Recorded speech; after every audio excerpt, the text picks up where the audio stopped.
Buenas, bienvenidos a la serie Historias para el Mundo de Hoy, patrocinada por Boston Scientific, avanzando la ciencia en pro de la vida.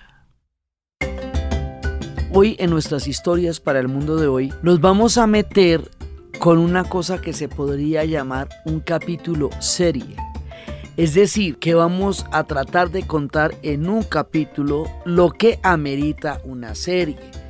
Esto se podría contar en 10 programas, pero dentro de la serie en la que estamos metidos tenemos solamente un capítulo para eso. Entonces vamos a hacer todo lo posible para comprender la complejidad de lo que vamos a tratar hoy. Vamos a hablar de la descolonización africana.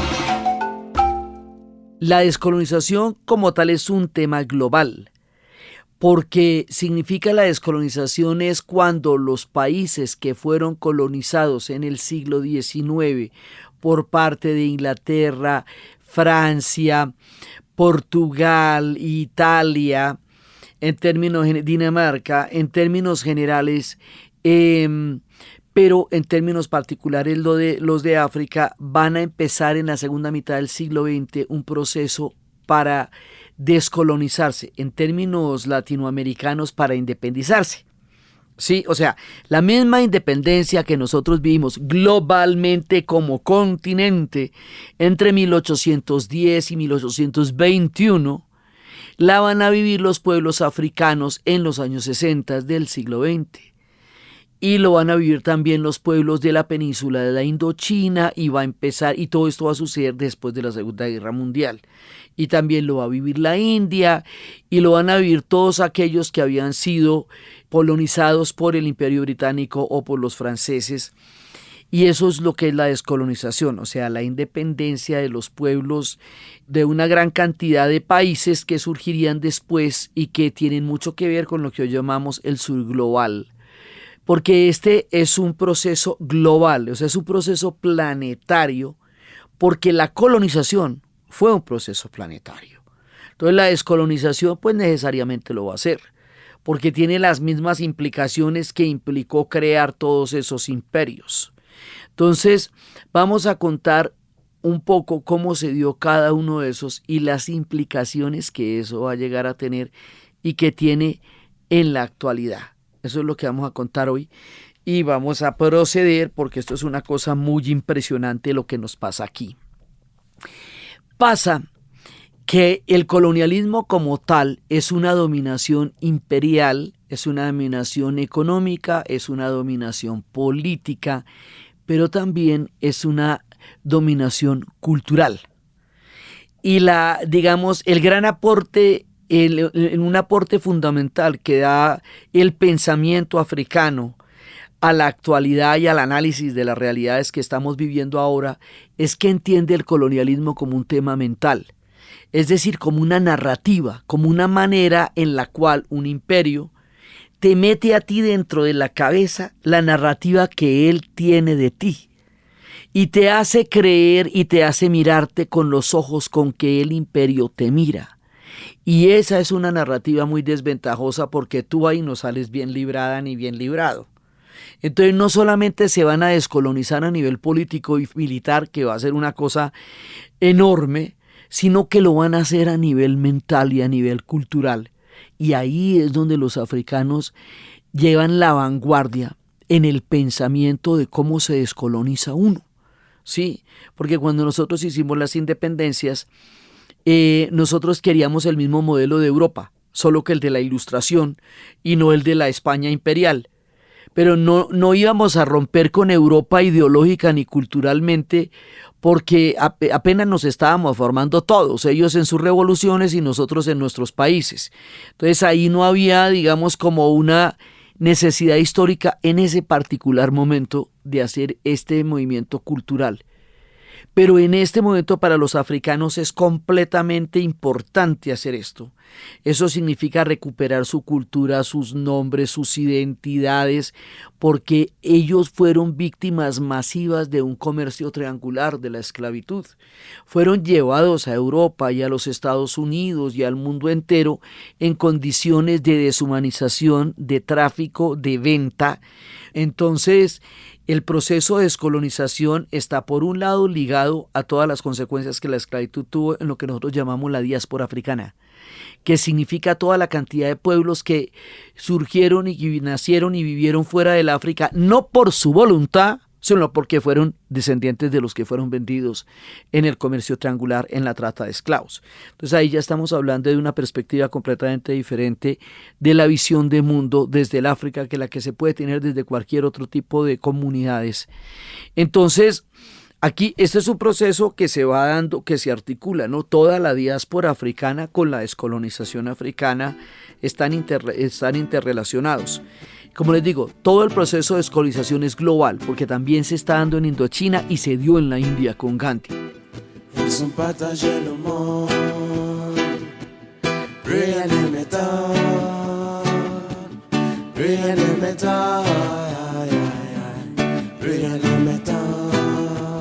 Entonces, ¿cómo llegamos acá? Primero hay una cosa que es absolutamente importante como punto de partida y fue el reparto del África, la Conferencia de Berlín.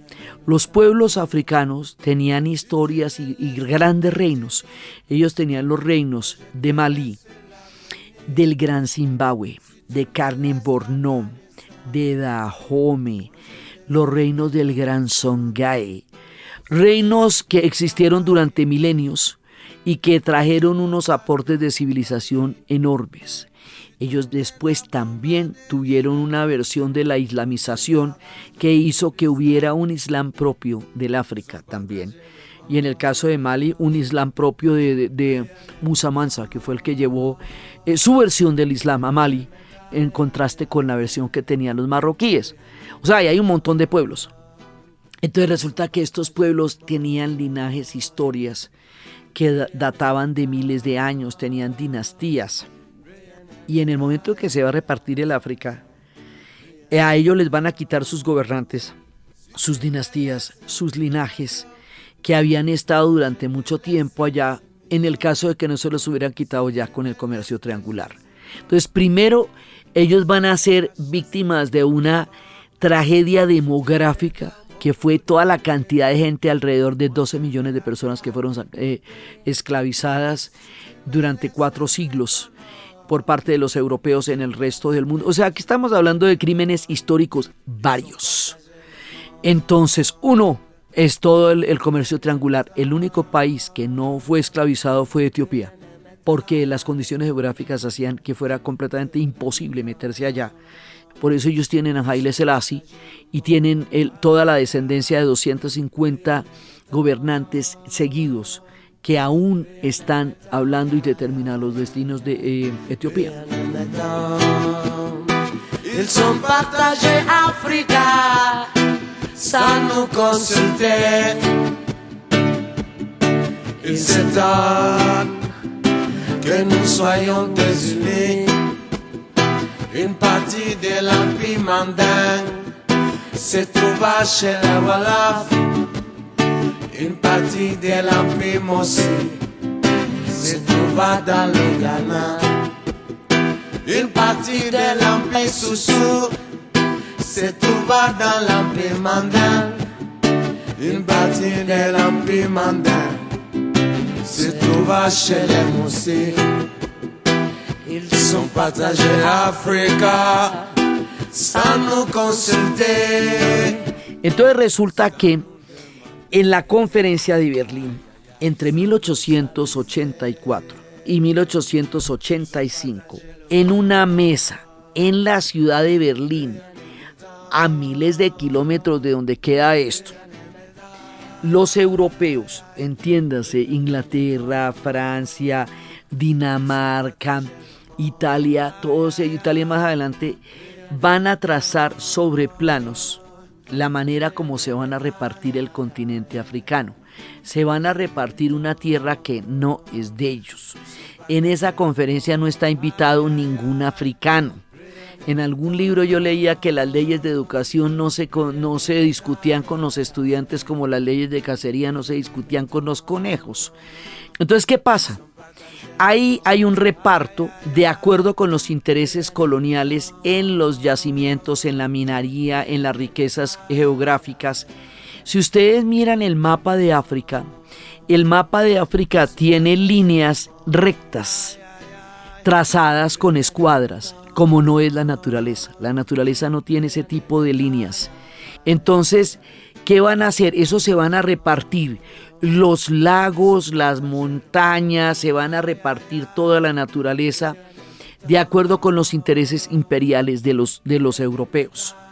Cuando a usted se la reparten, como hicimos en Yalta y en Potsdam, al otro día le llegan los ejércitos a verificar el reparto que se acaba de pactar.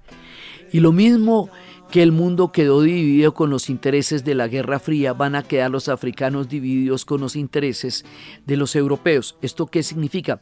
Significa que van a trazar límites que no corresponden de ninguna manera a las culturas en ellos contenidos. Y van a trazar después lo que van a ser estados nacionales que no tienen nada que ver con la formación de los africanos más adelante. Entonces, ¿qué pasa? Que a usted le rompen por la mitad una identidad. Sí, digamos, sus primos que vivían en la misma casa quedan en otro país, quedan en otra cultura y son los mismos primos suyos. Las etnias en África, que cada una tiene una cosmovisión y un lenguaje, van a quedar separadas en distintos países y esa separación va a hacer que se rompan identidades históricas milenarias o se aglutinen en un mismo territorio pueblos que fueron enemigos históricos de vieja y larga data. Esto va a caotizar la historia del África y la va a someter a una explotación despiadada de sus recursos para financiar el proyecto de la industrialización europea y el proyecto de los imperios europeos. O sea, la riqueza europea se va a dar sobre la explotación despiadada y brutal del África. Uno de los lugares donde esto se puede ver de una manera dramática es en Bruselas, porque el caso de Leopoldo en Bélgica es un caso de un genocidio continuado. Eso fue en un principio su finca personal, el país que hoy llamamos el Congo. Entonces, o el Congo belga le decían. Entonces, cada uno de estos colonialismos va a tener una lengua colonial. Hoy por hoy se habla de todas maneras en términos de lenguas coloniales de los países francófonos, es decir, todos los países que fueron colonización francesa, que es todo el norte del África y una buena parte del África occidental. Eso se llaman francófonos en términos lingüísticos. Otros que fueron por los ingleses. Los ingleses tenían un proyecto que era una África inglesa del Cabo al Cairo. Era el proceso de Cecil Rhodes. Y por eso se llamaba Rhodesia, por Cecil Rhodes. Sí, y había otros que eran la colonización portuguesa, que son los lusófonos, que son Angola, Mozambique. Y entonces cada uno de lo que hoy son estos países fue, tuvo una lengua colonial, una estructura colonial, tuvo una estructura para explotación de recursos. Y eso hizo que la historia del África fuera completamente desdibujada en su propio desarrollo histórico por un proyecto colonial que tenía el África como botín. Esto va a pasar en muchos otros países, también se van a repartir los Balcanes, también se van a repartir el Medio Oriente y los límites los van a hacer de acuerdo con los yacimientos de petróleo de las multinacionales. O sea, estos repartos de poder alrededor de territorios que implican el destino de millones de personas van a ser un patrón del siglo XIX y va a ser un patrón colonial. En el siglo XX, en la segunda mitad, vamos a sacudirnos de ese patrón y vamos a buscar una identidad y una autodeterminación política en todo el África. Eso es lo que se llama descolonización, bajarse de ese bus y montarse en un bus propio. Ahora, esto va a ser sumamente difícil y va a tener muchas etapas. En la Primera Guerra Mundial. La Primera Guerra Mundial es mundial porque los países que se enfrentaron tenían colonias. Y esas colonias fueron reclutadas para participar en guerras que no tenían nada que ver con ellos, porque eso sí, ya verían después que no les haría ninguna diferencia quién ganara esas guerras. Entonces, en la Primera Guerra Mundial se les prometió autonomías, se les prometieron una serie de posibilidades y de concesiones por su apoyo a las guerras que se estaban librando en Europa. Imagínate una guerra que se libra en los campos de Francia, en Verdún o en Somme, que tiene que ver con una persona que vive en el África, que tiene que ver con alguien de Mauritania o que tiene que ver con alguien de lo que sería Mali, pues nada, pero allá fueron. Entonces, terminada la Primera Guerra Mundial, hay por la crisis del 29 una baja en las materias primas, digamos, el precio de las materias primas va a bajar muchísimo y eso hace que la economía de un continente que ha sido destinado a ser una despensa de las materias primas para el proyecto industrial europeo vaya a sufrir también las consecuencias económicas muy impresionantes. Ellos todavía creían en los europeos en términos políticos, o sea, todavía existía la posibilidad de que algo se vaya a pactar con respecto de eso, pero y había una serie de, digamos, de preguntas que todavía nos podíamos hacer. Pero para cuando viene la Segunda Guerra Mundial y otra vez los van a reclutar y otra vez los van a mandar a matarse en una guerra aún peor, de proporciones impresionantes, ellos ya la tienen clara. Entonces dicen, bueno, no, aquí no nos la van a volver a hacer. A nosotros los africanos no nos hace absolutamente ninguna diferencia quién gane una guerra europea, porque el colonialismo para nosotros es exactamente el mismo. Nos da lo mismo que ganen los alemanes o que ganen los ingleses o que ganen los franceses o que pierdan todos, porque ninguno nos va a tratar mejor que el otro. No hay un colonialismo más chévere, más glamuroso ni más bonito. Esto es una cosa terrible en todas sus diferentes versiones. Entonces, por ejemplo, en la Primera Guerra Mundial, supuestamente Alemania no iba a participar en el reparto en la conferencia de Berlín, pero bueno, se dio a la tentación ya que estaban en la mesa de su propia ciudad.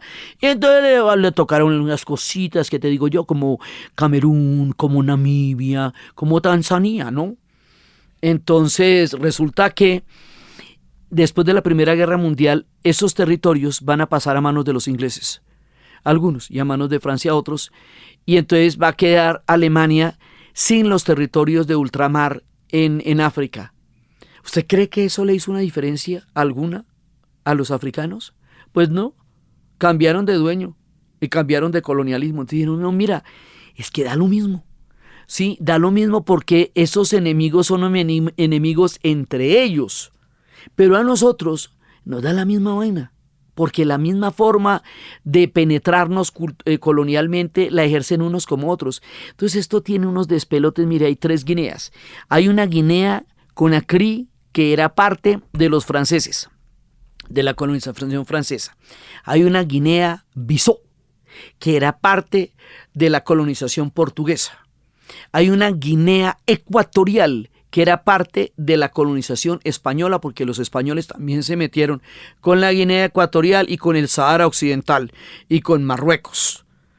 Entonces, y hay Áfricas muy diferentes. Hay una África del norte, que es el África magrebí, que está entre el mundo árabe y el mundo mediterráneo. Hay una África subsahariana, hay una África del todo el Sahara, hay una África tropical y una África oriental, hay una África occidental, hay una África del sur. Ellos hablan alrededor de 2000 lenguas. y tienen raíces lingüísticas grandísimas como la nación bantu, que es un montón de gente. Entonces ahí hay una diversidad que agrupada en proyectos económicos coloniales genera un caos gigantesco porque se desconoce toda la diversidad, la especificidad, la multiculturalidad de los pueblos africanos. Entonces, ellos ven que finalmente a su desarrollo histórico cualquiera de estas colonizaciones le hace el mismo daño. Entonces, cuando los van a meter en la Segunda Guerra Mundial, dicen, no, pero para que nos vuelvan a hacer la misma. Entonces vamos a hacer una cosa, vamos a observar cómo es que pelean los europeos. Vamos a utilizar la Segunda Guerra Mundial como un gran laboratorio para ver cómo es que esta gente pelea. De otra manera nunca les hubieran soltado un rifle, de otra manera nunca hubieran sido entrenados militarmente, si no hubieran sido reclutados para una contienda del tamaño de la Segunda Guerra Mundial. Hay un dicho sarcástico que dice que cuando los franceses van a pelear hasta el último hombre, pelean hasta el último senegalés, porque había unos ejércitos que estaban compuestos por 5 de los actuales países del África Occidental que se llamaban los tiradores senegaleses, les tirades sénégalais, que en realidad estábamos hablando de Costa de Marfil, estamos hablando de Mali, de Senegal, de Burkina Faso, ¿sí? Entonces, ellos eran la carne de cañón de las guerras europeas, y el resultado de esas guerras a ellos no les iba a cambiar su situación. Entonces la conciencia de eso hace que después de la Segunda Guerra Mundial empiece el gran proceso de descolonización africana, y va a empezar por todas partes.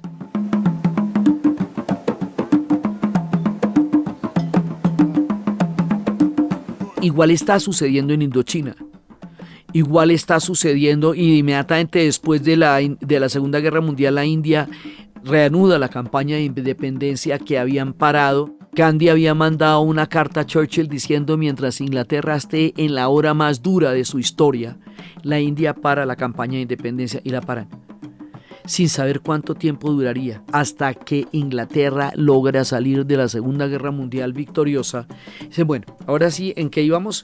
Y ya en 2 años la sacan, porque ya la campaña de independencia se había dado largo tiempo atrás. Entonces resulta que ya después de esto empieza la independencia de los pueblos africanos, y es el mismo tiempo en que se está haciendo la ONU, pues tanto que la ONU va a tener que crear un capítulo particular sobre la descolonización africana. Y en 1960, 17 países se van a independizar simultáneamente. Es un proceso, digamos, similar, con todas sus diferencias, a cuando nosotros, América Latina, nos independizamos. Pues es que es un continente entero el que se independizó entre 1810 y 1821-24. Si usted mira el mapa, ahí surgieron un montonón de países en un lapso mínimo de tiempo. Bueno, pues haga de cuenta, pero un siglo después, y contra potencias industriales, y por exactamente lo mismo que nosotros nos fuimos del Imperio Español.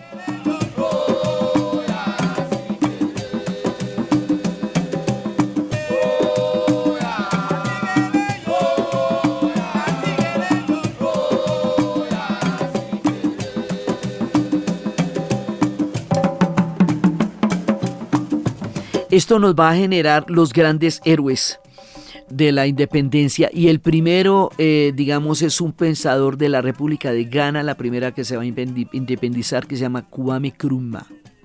Y Kwame Nkrumah es digamos, como de los primeros ideólogos del proceso de descolonización africana, el primero que empieza a plantear un destino africano determinado por los africanos. Y va a ser un tipo muy importante. Ghana se independiza sin una guerra, lo hace en principio en 1957 de una manera mucho más política, lo hace de los ingleses.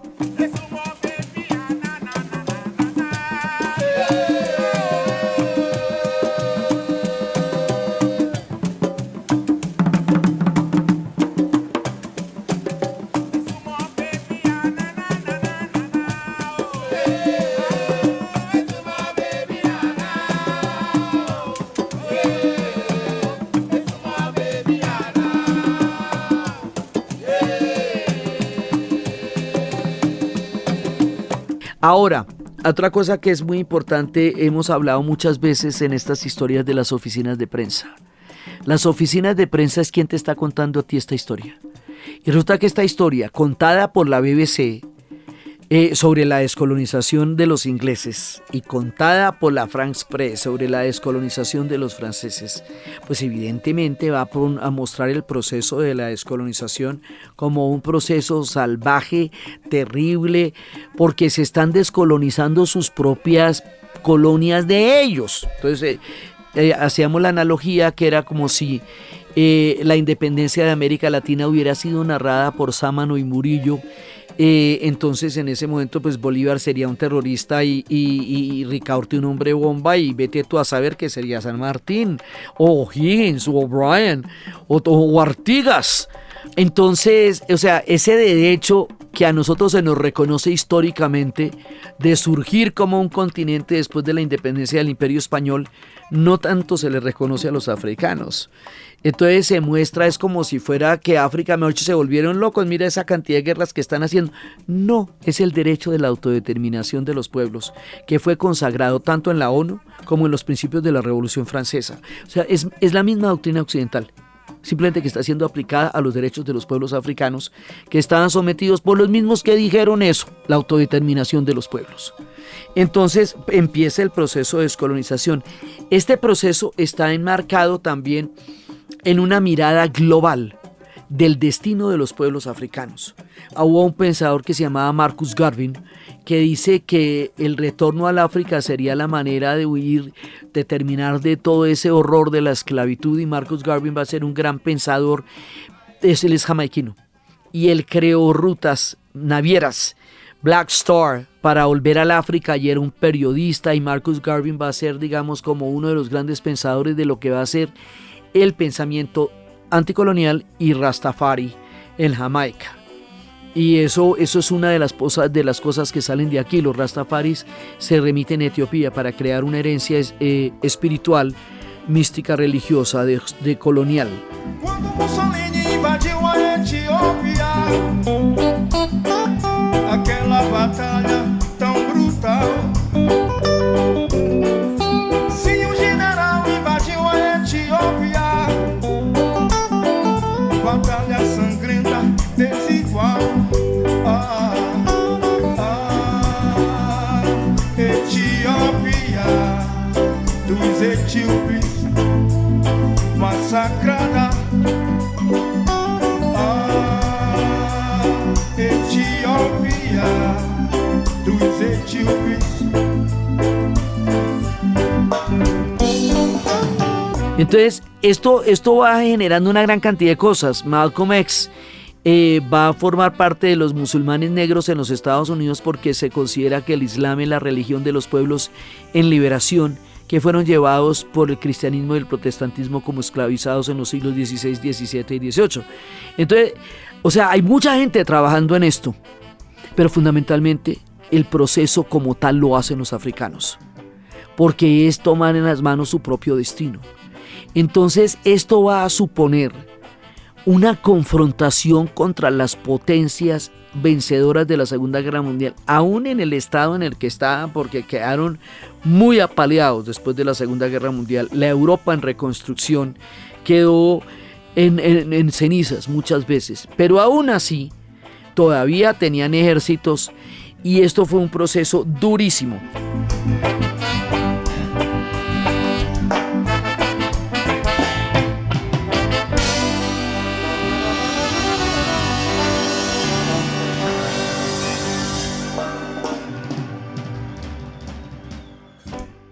Y eso tiene una cantidad de variantes. O sea, la guerra de independencia de Argelia, te quiero decir que fue uno de los procesos más arduos y difíciles, porque Argelia no era considerada por Francia una colonia, sino un departamento de ultramar.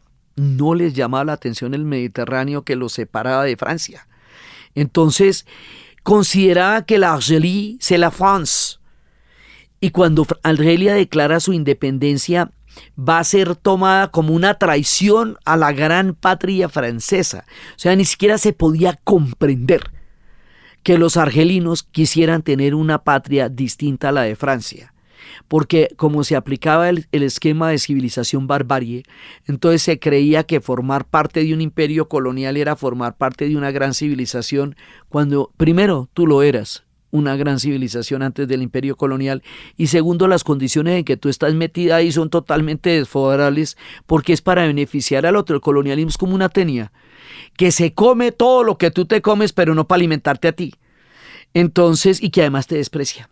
Porque el problema del colonialismo también es el desprecio de la narrativa sobre las culturas locales y el racismo.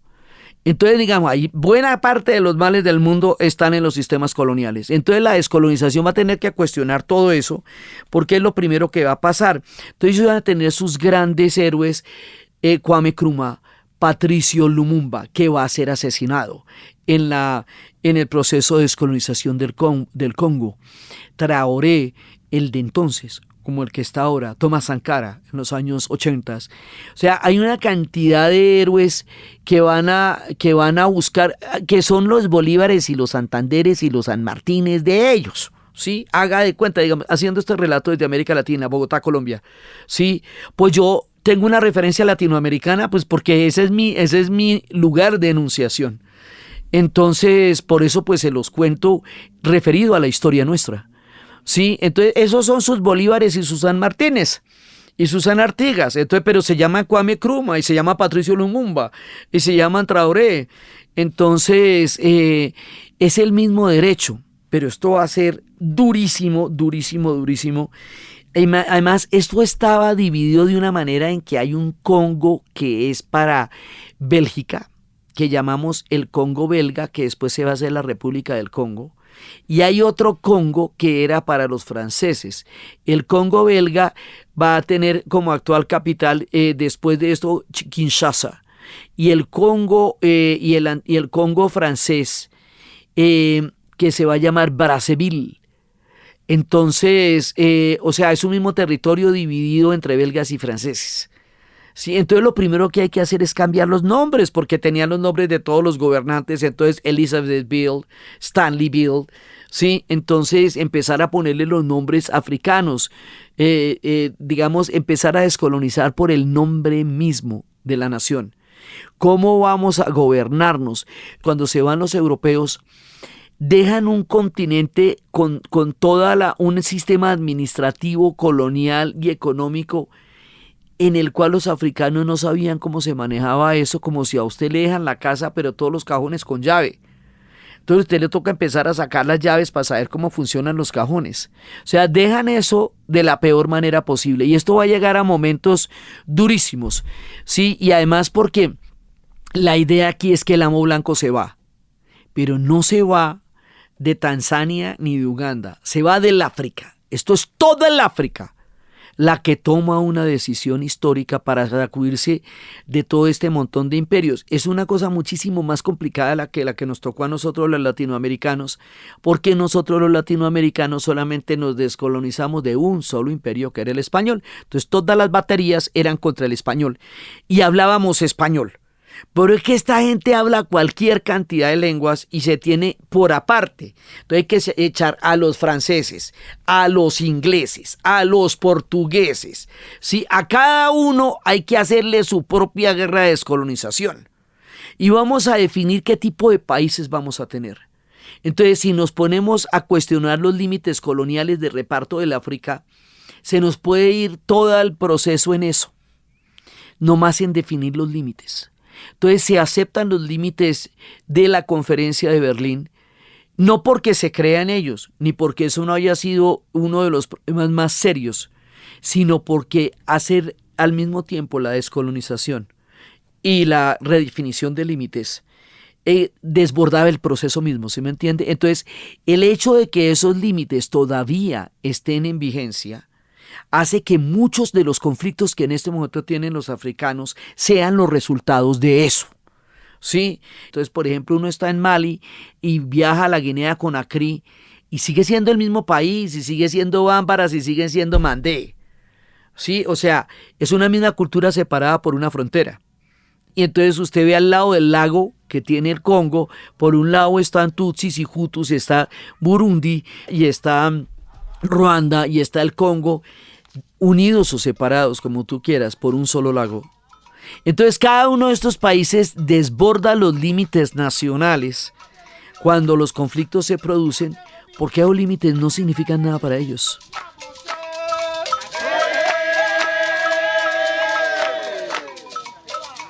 Entonces cuando viene la independencia del Congo, hay una fracción que se va a independizar, que es Kinshasa, que es toda la parte de Katanga. Y como Katanga era la provincia que tenía la mayor riqueza de todas, entonces le van a hacer una guerra a Katanga que la va a llevar a una hambruna muy grande. Entonces tienen todos los problemas de la descolonización, en el sentido en que cómo se van a gobernar, cuáles van a ser las instituciones. Lo mismo que nosotros teníamos, si era el proyecto de la Gran Colombia o de los pueblos libres de Buenos Aires, lo que antes era el virreinato, ahora van a ser países. Pues lo mismo, pero con 4 o 5 países colonizadores diferentes. Entonces este proceso va a sacudir el mundo y va a ser muy importante, porque va a ser un proceso de reapropiación de todo lo que fue usurpado por el colonialismo. Eso es la descolonización africana. Otro tanto pasará por los árabes, ya les contaremos cuando estemos allá.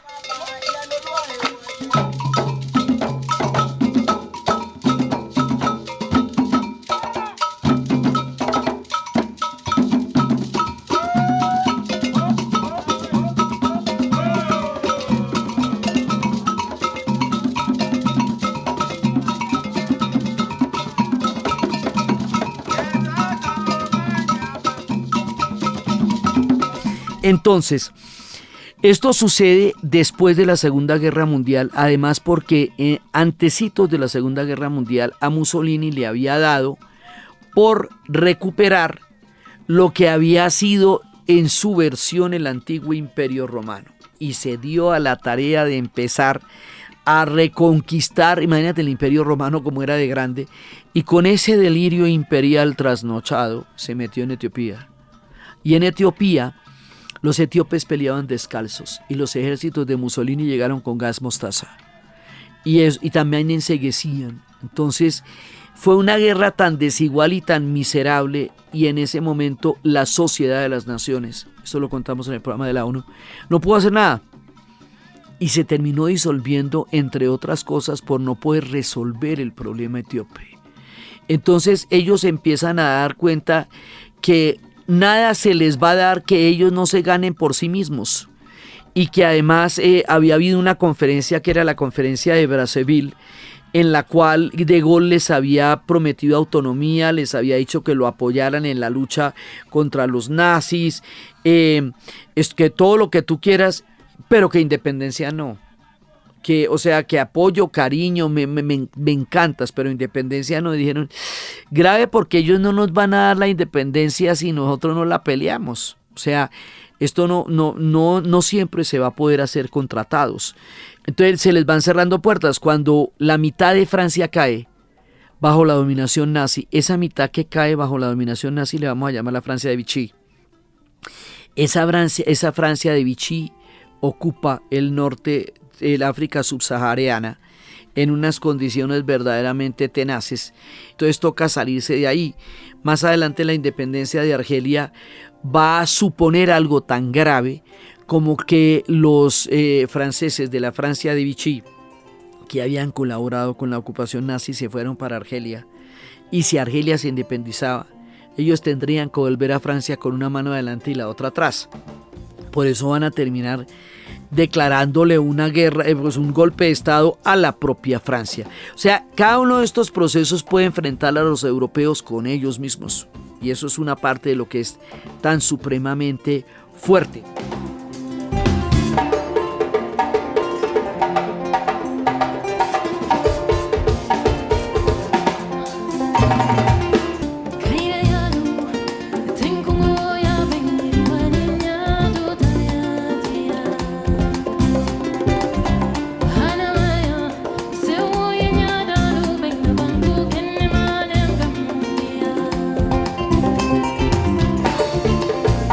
Entonces, esto se está dando por todas partes, tiene especificidades completas. En Kenia fue Jomo Kenyatta y la lucha la dieron un grupo que se llamaba los Mau Mau, que en realidad eran Kikuyu, pero una gran cantidad de tribus.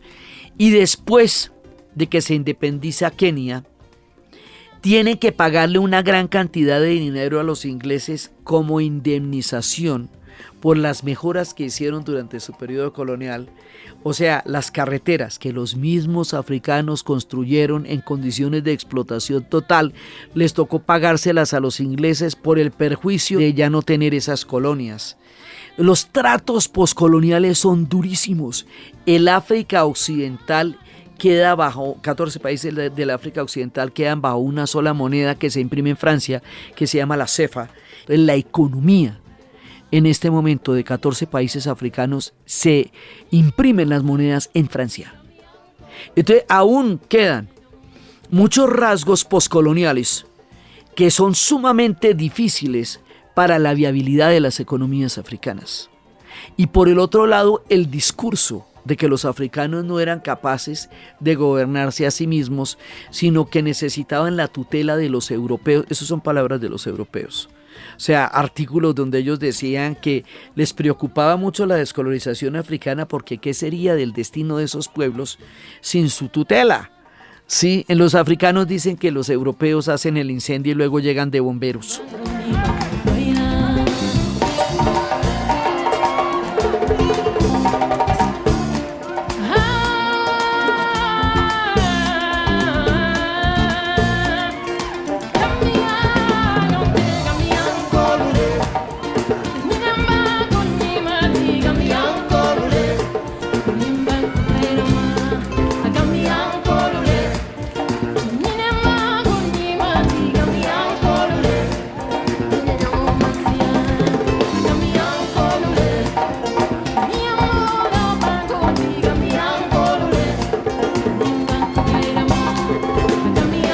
Entonces resulta que esto es un proceso en el que se revierte todo el sistema colonial y por eso cuando llegan las migraciones africanas al continente europeo, ellos no entienden por qué, o sea, por qué no pueden llegar al continente europeo cuando todo este reparto y todo este lío lo hicieron los europeos. Eso es una parte de su propia historia. Entonces aquí hay una gran cantidad de elementos. Antes de esto está la Carta del Atlántico, en donde la ONU avala y reconoce el derecho de la autodeterminación de los pueblos. ¿Sí? Entonces está el fin de la Francia de Vichy, es decir, del orden nazi. Entonces hay una cantidad de, digamos, de antecedentes en los cuales la descolonización africana no va a pedir absolutamente nada que no se haya consignado en la ONU, en la Revolución Francesa, en el principio de autodeterminación de los pueblos. Aquí no estamos hablando de nada de lo que no se haya hablado antes, solo que lo estamos hablando en términos africanos. Esa es la diferencia. Entonces empieza todo esto y cómo se va a institucionalizar esto y cómo vamos a cambiar ese relato y cómo ese relato también se va a cambiar en los Estados Unidos con Stokely Carmichael y el poder negro como un tema de que no es solamente el movimiento por los derechos civiles para abolir un régimen de segregación como el Jim Crow System, sino para empoderarse culturalmente. Porque dicen, si nosotros seguimos considerándonos a nosotros mismos como esclavos, no hay ley que nos libere. Entonces el poder negro es, ¿de dónde venimos? Y todo el tiempo nos han dicho que no somos de Estados Unidos, venimos de África. Entonces la denominación de afrodescendiente es también la manera como el poder negro está pensándose una nueva manera de habitar la tierra. Durante la descolonización africana. Todo esto está sucediendo en los años 60, los años 50 y 60. Dejaron de hacerse atlas, pararon los autores de atlas hasta que terminara el proceso porque no sabían cómo iba a quedar el mapa Entonces, esto nos va a generar también la idea en el futuro del sur global de ser afrodescendientes, afrocubanos, afrocolombianos, afrobrasileros. Sí, esto, digamos, va a cambiar la percepción y la conciencia del mundo y aún la está cambiando. Entonces, es un proceso de grandes proporciones que tiene muchas paticas, ¿no? Porque como también está pasando lo mismo en los países árabes y la nacionalización del canal del Suez por parte de Nasser en el panarabismo, que era otro tanto, era recuperar la independencia que los árabes lucharon por tener y que no pudieron porque se lo quitaron en el tratado de Sykes-Picot después de la disolución del Imperio Turco Otomano. Esa independencia quedó aplazada y la van a buscar en los 50 y la manera como esa independencia se va a hacer valer es a través de la nacionalización del canal del Suez. Este proceso está así de complejo como se los cuento. O sea, y muchísimo más. Solamente con Francia, Inglaterra y posteriormente Portugal va a prolongar el colonialismo hasta los años 80, mucho tiempo más, hasta que una cosa tan mágica, tan poderosa y tan inusual como la revolución de los claveles vaya a crear las condiciones políticas para la descolonización, y es cuando se dan cuenta que Portugal se ha desangrado en las guerras coloniales en Angola y en Mozambique y que no ha podido salir de ahí, y que la dictadura que lleva 30 años se sostiene sobre el esquema colonial. Entonces los coroneles llaman a la democratización del país a través de unos claveles que se ponen en las solapas, invitando a la población a apoyarlos. La población los apoya, tumban la dictadura, llaman a elecciones y sacan a todo el mundo de las colonias portuguesas. Sin embargo, en Mozambique, por si las moscas, dijeron 24 horas, 24 kilos. Pasado mañana no hay un portugués para un remedio aquí. Y no se van a llevar todo el país en el avión. En 24 kilos, 24 horas. Pasado mañana se llevaron lo que tenían puesto y se fueron todos de aquí. Entonces es un proceso de reconstrucción europea frente a su misma historia colonial. Este proceso todavía está sucediendo. Y muchos de los conflictos del África son resultados también del colonialismo y de las cosas pendientes de la descolonización. Entonces, cuando sucede un proceso de este tamaño, toda la percepción histórica del África va a cambiar, y el reconocimiento del África como un actor político. Primero, estamos hablando de 54 países según la ONU. La Unión Africana reconoce 55 países, pero hay quienes hablan de 56, es decir, según otros que son reconocidos como tales. Pero el espectro es más o menos ese. Entonces, cuando se dice África, estamos hablando de 54 países de más de entre 800 y 1500 lenguas. Estamos hablando de una gran cantidad de etnias. Cada etnia es una cosmovisión en sí misma y es una cultura en sí mismo. Estamos hablando de una enorme diversidad de la que se habla simplemente como África. Rain, rain, rain, rain, beautiful rain. Rain, rain, rain, rain, beautiful rain. Oh, come, never come. Oh, come, never come. Oh, come to me, beautiful rain. Beautiful rain. Oh, come, never come. Oh, come, never come. Oh, come to me, beautiful rain. When the sun says goodnight to the mountains, I am dreaming of the sun, say good night. Ahora, el caso de Sudáfrica es completamente diferente porque los holandeses allá ellos ya no eran holandeses, eran surafricanos, porque estaban desde 1616 y cuando Holanda pierde el imperio, ellos quedan ya en Sudáfrica como surafricanos y van a crear una minoría blanca que vamos a llamar afrikaners o Boers. Esa minoría blanca no estaba interesada en un proceso de descolonización y tampoco había que devolverla a Europa porque ya no eran europeos. Ese es un caso distinto y por eso Mandela lo va a abordar de una manera tan diferente, y Mandela nos va a proponer una cosa que en Occidente y en la historia no se ha propuesto nunca: renunciar a la venganza. Cuando el apartheid caiga y él esté en la presidencia de Sudáfrica, después del juicio de Rivonia, donde le metieron 17 años de cárcel. Say good night. When the sun goes down, the birds on the trees are singing sweet for the night. When the sun says good night to the mountain, I am dreaming of the sun. Say good night. Entonces cada uno de estos tiene un caso diferente. Un caso diferente es el de Kenia, un caso que es el de una de las luchas más bravas que se dio fue la de Kenia, el caso de Nigeria, que además está trabajando una descolonización cultural a través de la industria cinematográfica de Bollywood. Namibia, que sucede después de que ha caído el apartheid.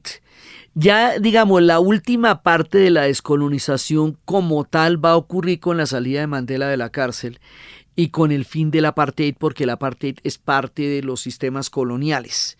Entonces, aquí empiezan a aparecer una serie de estigmas, ¿no? Como sobre el África.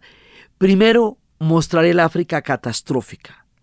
O sea, la idea de que todo lo que nos muestran sobre África está relacionado con las sequías, con las hambrunas, con las guerras civiles o con el desplazamiento de la población, que no quiere decir que no tengan sequías, hambrunas y guerras civiles, es una manera de mostrarnos un continente invalidado, un continente condenado, un continente restringido a la narrativa del desastre. Y eso es una visión colonial. Porque es una visión de, ¿sí ve? Esto es que ellos solos se enredan, mira cómo están. Entonces, nuestra invitación en este programa es a mirar de una manera totalmente distinta la historia y la cultura del continente africano, porque la versión que nos han vendido es la versión europea. Y la versión europea eran de los que tenían el imperio colonial allá. ¿Cómo van a querer ellos reconocer que el colonialismo fue un error, que la descolonización un derecho, y que muchos de los problemas que tienen los africanos lo generaron ellos? Eso está muy pesado para un noticiero. Entonces más bien les mostramos la hambruna, ¿sí? No quiere decir que no haya problemas gravísimos. Lo de Sudán del Sur y lo de Darfur es una guerra gigantesca y una tragedia humanitaria enorme. Y lo que está pasando en el Congo también. Pero esas son guerras olvidadas. Esas guerras no tienen mayor importancia porque suceden en el África. De hecho, ahorita mismo están pasando nuevas cosas que tienen que ver con la descolonización. Una es la presencia de Ibrahim Traoré en Burkina Faso, quien está creando una propuesta de alianza entre Burkina Faso, Mali y Níger, que es la alianza de los estados del Sahel. Y que es la alianza de los estados del Sahel que empezó el 16 de septiembre del 2023 y que está buscando, por un lado, la estabilidad dentro de la región, está buscando encontrar una nueva salida social porque había quedado interrumpida por la rebelión del norte, está buscando combatir al Boko Haram, que es este grupo de extrema interpretación radical que secuestraba a las niñas y prohibía la educación de las mujeres. Están buscando enfrentar y terminar con ese grupo y de hecho, y esta es la última noticia en nuestro programa, por primera vez en 200 años las tropas francesas salen en su totalidad del África Occidental. Entonces el relato del África es una de las cosas que es más importante llegar a mirar con otros ojos y de otra manera, y es lo que ellos están haciendo en la literatura, y es lo que Chimamanda Ngozi nos habla del problema de una sola historia, que es cuando hay una sola narrativa acerca de ti, y esa narrativa está metida entre el esquema de civilización-barbarie, donde la civilización era europea y la barbarie era africana, cuando los que hicieron el tráfico de esclavos y les quitaron toda la humanidad fueron los europeos. Pero para que este relato se complique, como si no lo fuera lo suficiente, vamos a meterle un nuevo ingrediente: la Guerra Fría. ¿Qué quiere decir la Guerra Fría? Quiere decir que en la necesidad de una redistribución del ingreso ante las condiciones tan supremamente desfavorables que tenían estos pueblos en términos del uso de sus propios recursos, se van a meter los Estados Unidos en la Unión Soviética. ¿Cómo te parece? Entonces, ¿cómo se meten? A través de la crisis del Canal del Suez. porque por donde quiera que vayan saliendo los europeos, se van metiendo la Guerra Fría. Por eso es que la Guerra Fría va a llegar a ser planetaria, porque aprovecha todos los conflictos que se estaban dando para polarizarlos en términos de capitalismo y comunismo. Que en realidad dentro del espectro africano eso es totalmente ajeno a ellos, ¿sí? Pero que van a quedar metidos dentro de esto. Entonces se van a considerar que los líderes de la independencia africana de una u otra manera son comunistas o quieren serlo. Y ahí va sacrificado Patrice Lumumba, ¿sí? Y eso también complica muchísimo más las cosas, porque hay un momento en que se habla del internacionalismo proletario y la Unión Soviética se mete en Angola a través de los cubanos. Los cubanos menos tenían que ver con esto, ¿sí? Los cubanos fueron utilizados como carne de cañón para pelear en Angola y en Etiopía, y eso sí que no tenían absolutamente ninguna idea de saber qué estaban haciendo allá. Entonces el pacto era que las armas las ponía la Unión Soviética, los muertos los ponían los cubanos. Esto todavía es un tabú en la isla. Entonces, una cantidad de pueblos se van a ver metidos en la dinámica de la Guerra Fría en el África. Suráfrica y el terrible régimen del apartheid fue tolerado durante tanto tiempo, con todos sus horrores, porque el régimen del apartheid era el triunfo del nazismo en Sudáfrica. O sea, porque además las leyes se sacaron del proyecto de las leyes de Nuremberg, que Verwoerd estaba en Nuremberg cuando las leyes fueron promulgadas. Dijo, eso es lo mismo que yo quiero hacer en Sudáfrica, pero como la mayoría negra es inmensa, entonces en lugar de exterminarlos vamos a separarlos. Y es la separación, eso es lo que significa el apartheid. ¿Por qué se toleraba una barbaridad de estas? Porque Sudáfrica era el principal productor de oro en el mundo y el otro era la Unión Soviética. Entonces, si se hacían sanciones efectivas contra Sudáfrica, eso significaba que la Unión Soviética tendría muchas ventajas frente a su producción mundial de oro, y la Unión Soviética en ese momento pues era el archienemigo de los Estados Unidos. Total, se hizo lo de la vista gorda frente a Sudáfrica durante mucho tiempo, por no darle la ventaja del oro a la Unión Soviética, cuando el oro todavía era en muchos países moneda patrón. Ahora, ahí se va a hacer también en esta misma época de la descolonización algo que es muy importante, la conferencia de Bandung, Indonesia, porque Indonesia también está en un proceso de descolonización, tuvo dos grandes dirigentes, Sukarno y Suharto, y ellos van a hacer una cosa que se llama los países no alineados. El movimiento de los países no alineados lo va a hacer Tito en su Yugoslavia, que logra hacer suya de él y no de Stalin.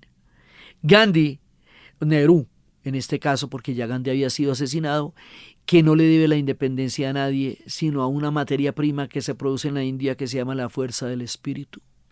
Nasser, con la nacionalización del canal del Suez.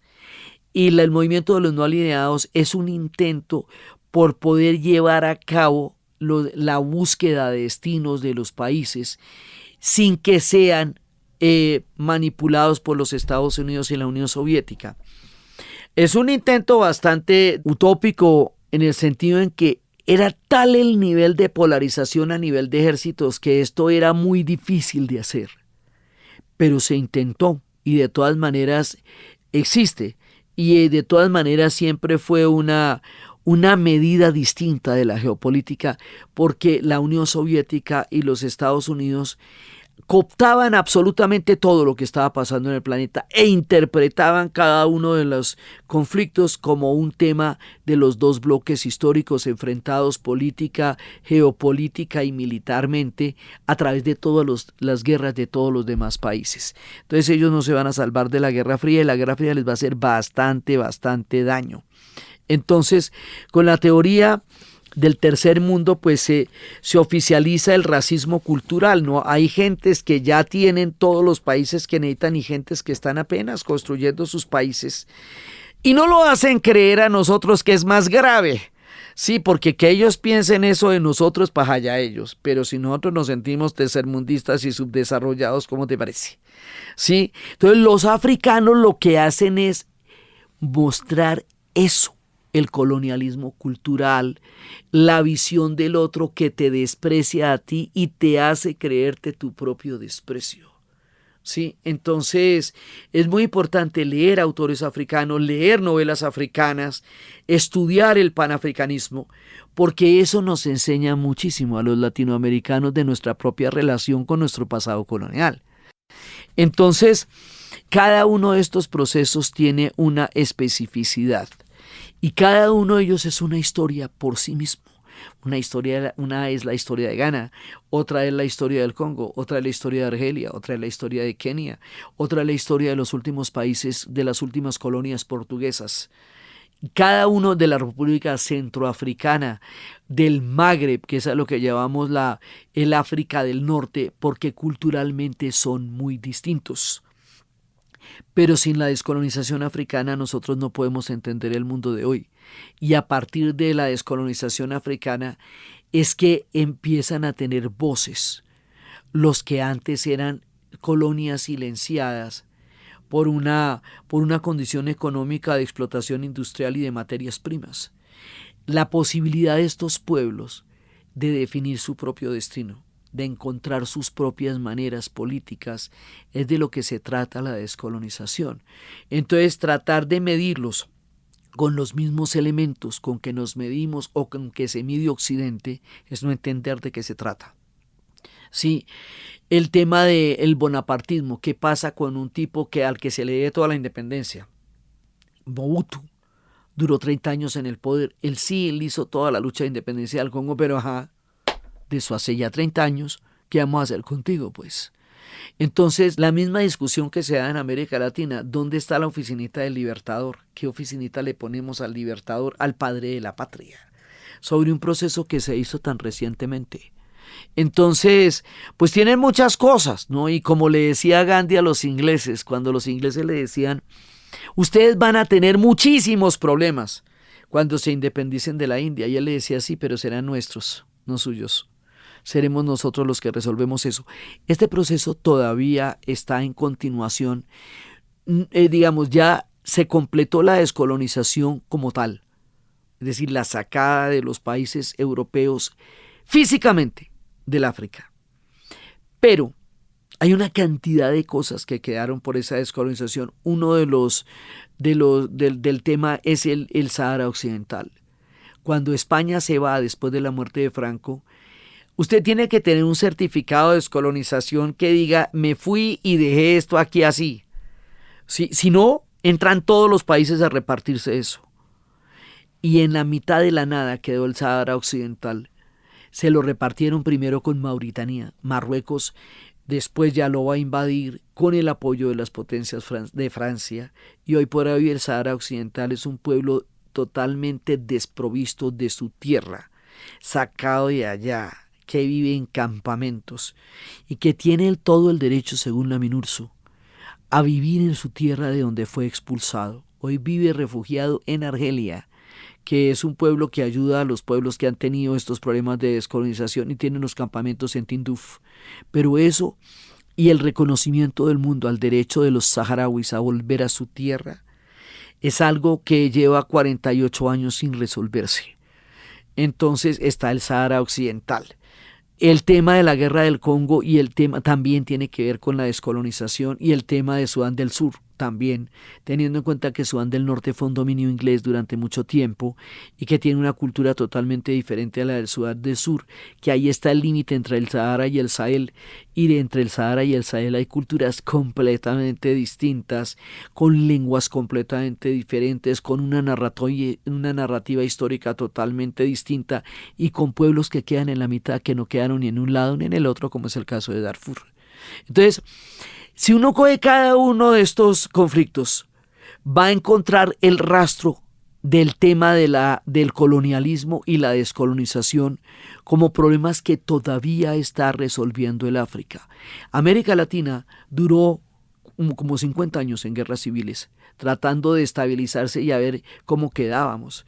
Si usted va a ver en América Latina toda la narrativa, las famosas 40 guerras civiles que peleó el coronel Aureliano Buendía y todas perdió, son las guerras civiles que iba a tener Colombia en su proceso de formación de país. Pero si usted lo lee sobre héroes y tumbas de Sábato, se va a dar cuenta que en el tiempo de Rosas los argentinos estaban en una de guerras civiles tratando de encontrar qué Argentina iban a tener. La descolonización después lleva a los procesos de guerras civiles porque hay un enemigo común que es el colonizador, y cuando se va, los proyectos históricos que se van a hacer ahí confrontan. En el caso de América Latina, si íbamos a ser federalistas o centralistas, si íbamos a adoptar el modelo francés o el norteamericano. Entonces, bueno, todo eso serán nuestros debates. Los debates de los africanos es cómo van a hacer con sus diferentes etnias, cómo van a reacomodarse en la historia de acuerdo con su propio pasado, pero no pueden echar atrás el colonialismo porque sucedió. Entonces tampoco pueden dejar de reconocer que eso sigue siendo una parte de la historia de ellos. Lo que ellos están resolviendo son todos estos conflictos y las consecuencias de estos conflictos en la actualidad. Pero sus guerras tienen una valoración diferente. Se vuelven inevitables, permanentes, terribles y no una consecuencia de un proceso de descolonización que está todavía en marcha. Sí, y sus tragedias son lo único que se dice de ellos, y sus grandes desarrollos y todo lo que Ruanda es hoy. Después del genocidio, cuando se perdonaron, hicieron un país viable, económicamente viable, tuvieron la banda ancha de internet. Ellos tuvieron que escoger entre perdonarse o exterminarse. Si hubieran escogido la venganza, se hubieran acabado, porque eran 850.000 personas las que fueron asesinadas en el mes de abril de la etnia Tutsi. Y ellos son 13 millones de personas. Así que si se hubieran dedicado a vengar una equivalencia de la gente que fue asesinada en el 94 en abril, pues se les acaba el país. Entonces deciden perdonarse y cambiar sus paradigmas y construir un nuevo país. Y esto es Ruanda hoy día. Yeah, Toddy, what shall we do? Since what shall we do? Oh, Toddy, what shall we do? Since what shall we do? Yeah, Toddy, what shall we do? Since what shall we do? Gina wants to say, Uchenga tarufu muma woko. Entonces cada uno de estos países tiene una narrativa, una historia, una intelectualidad, tiene pensadores, tiene una nueva manera de mirar el mundo, una construcción distinta de las ciudades, pero solo se les ve desde las catástrofes, solo se les ve desde las guerras, y sus guerras parecen endémicas y permanentes, y no tragedias, sino condiciones inimitables del hecho de haber sido africanos. Entonces, todo esto implica una condición distinta para mirar al África y una condición distinta para mirar a Europa, porque los europeos referidos a sí mismos son una cosa, pero referidos a sus colonias son otras.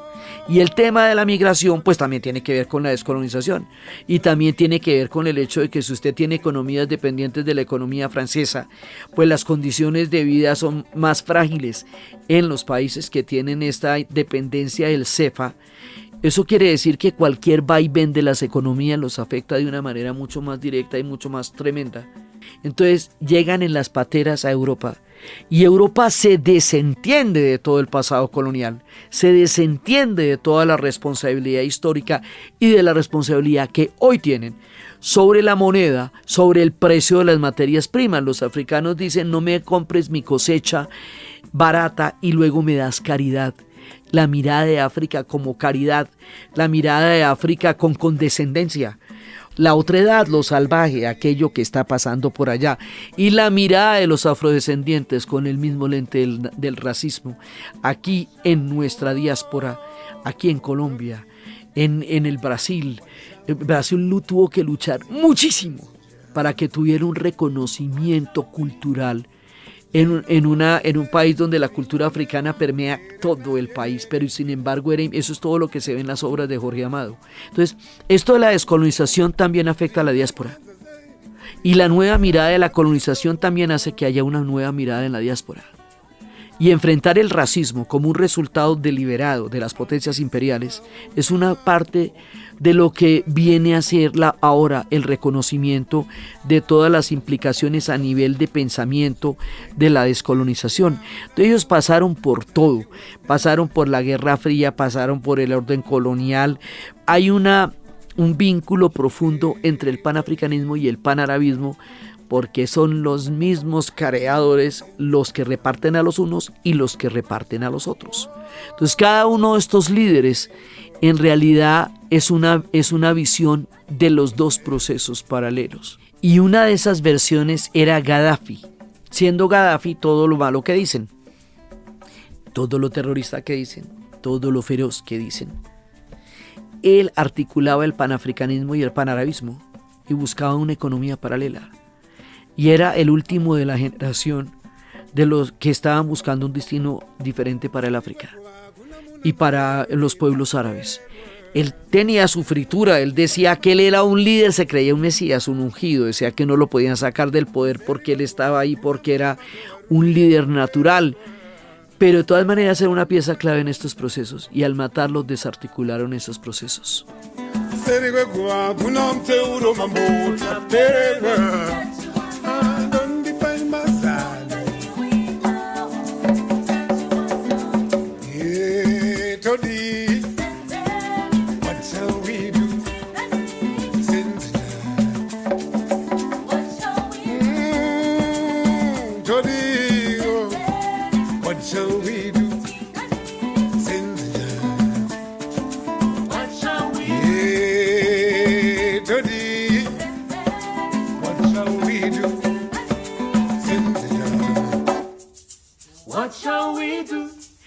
Todas las noticias que vengan de África hay que mirarlas con lupa, porque están atravesadas por el relato colonial de la manera como nos enseñan que el mundo es.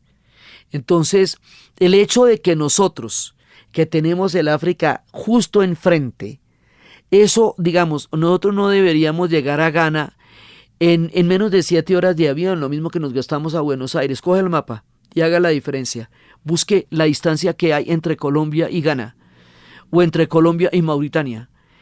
Pero no, nos toca irnos hasta Ámsterdam, nos toca irnos hasta París, nos toca irnos hasta Roma, hasta Lisboa, hasta Londres, hasta Madrid. 5 horas más arriba para bajar abajo. Las únicas rutas van por el Brasil, son las que van de Sao Paulo a Johannesburgo, pero directamente al África Occidental nosotros no tenemos rutas que nos puedan conectar con ellos, sino a través de los países europeos. Los países europeos captan el relato, entonces los institutos de estudios africanos o los institutos de estudios árabes quedan en París o en Londres. Entonces el acopio de información queda en los mismos lugares donde se dieron los colonialismos, ¿sí ve? Entonces la relación sur-sur, la relación entre nosotros directamente está mediada por la narrativa europea.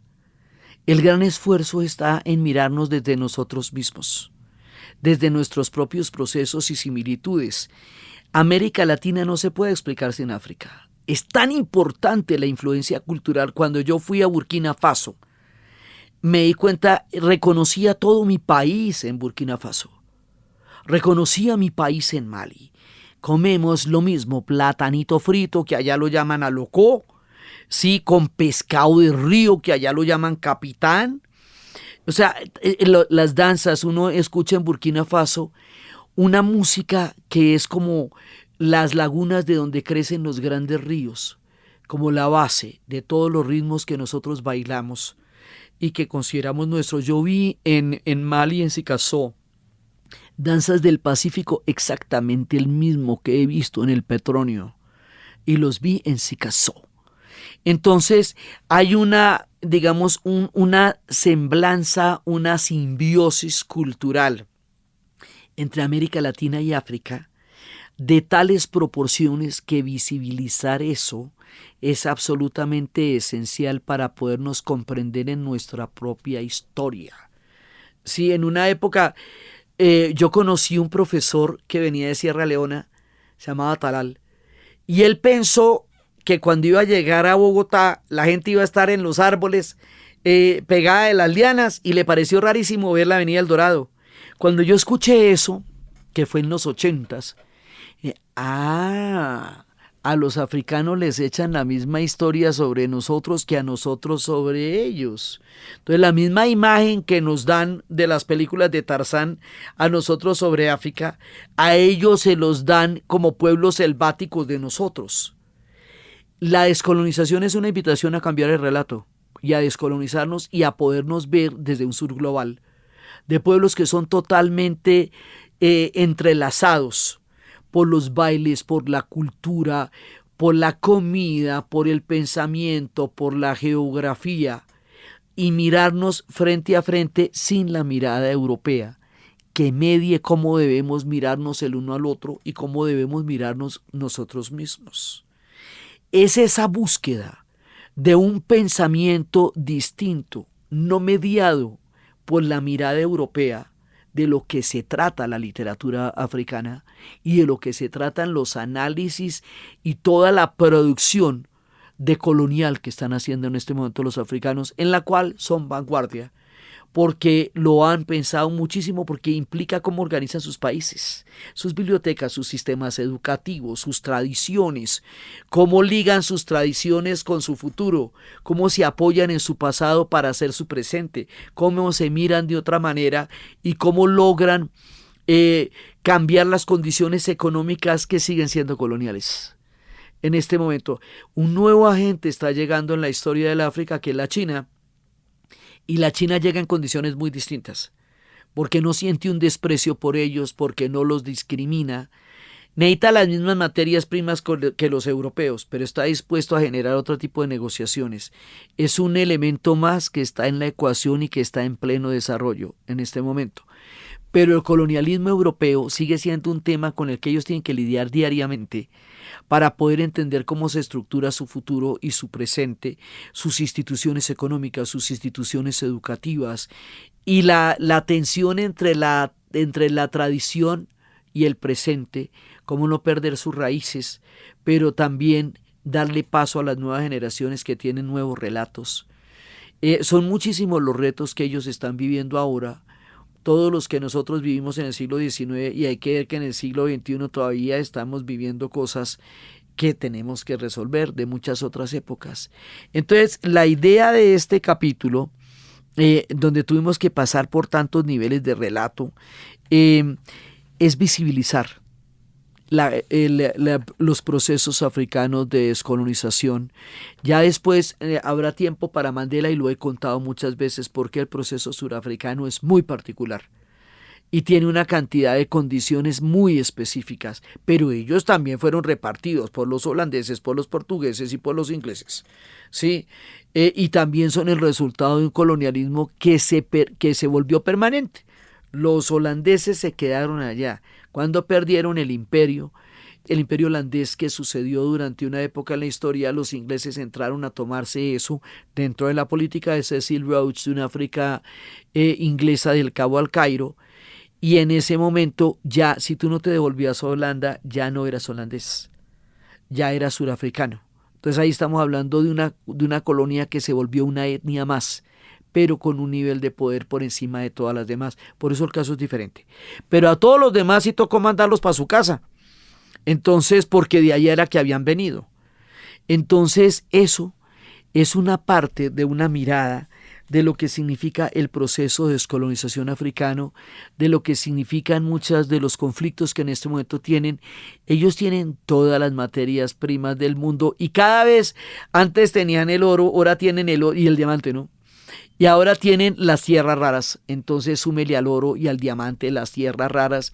De una u otra manera, todo lo que se necesita está en el África, y por eso se le ha mirado con ojos de botín.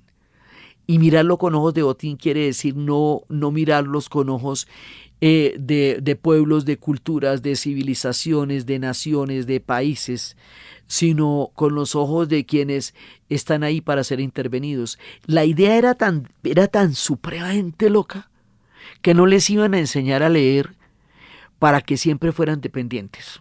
Este es el caso de Kenia.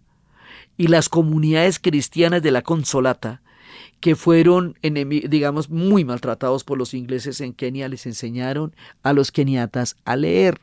Y eso fue uno de los factores grandes de descolonización. La idea era que fueran una despensa para un eterno proyecto colonial y que no serían nunca incluidos en su educación, de la cual fueron específicamente deprivados, para que no tuvieran las condiciones para revertir ese proceso. Pero ese proceso se revirtió y se está revirtiendo diariamente con todas las consecuencias que aún se están dando.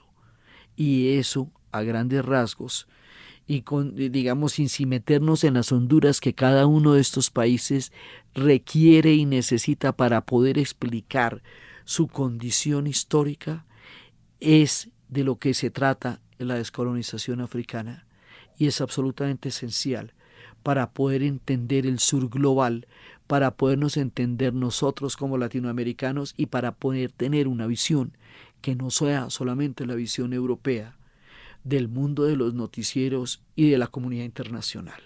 Por eso era tan importante en esta serie hablar sobre la descolonización africana. Entonces, desde los espacios de la descolonización, de una nueva conciencia planetaria del sur global, de una mirada diferente, de unos pueblos batiéndose entre la tradición, el futuro, la cultura, las lenguas, la diversidad y una cosmovisión del mundo que nos puede aportar una nueva manera de mirar esta turbulenta época en la que estamos viviendo. En la narración de Ana Uribe, para ustedes feliz día, cualquier día que se sea.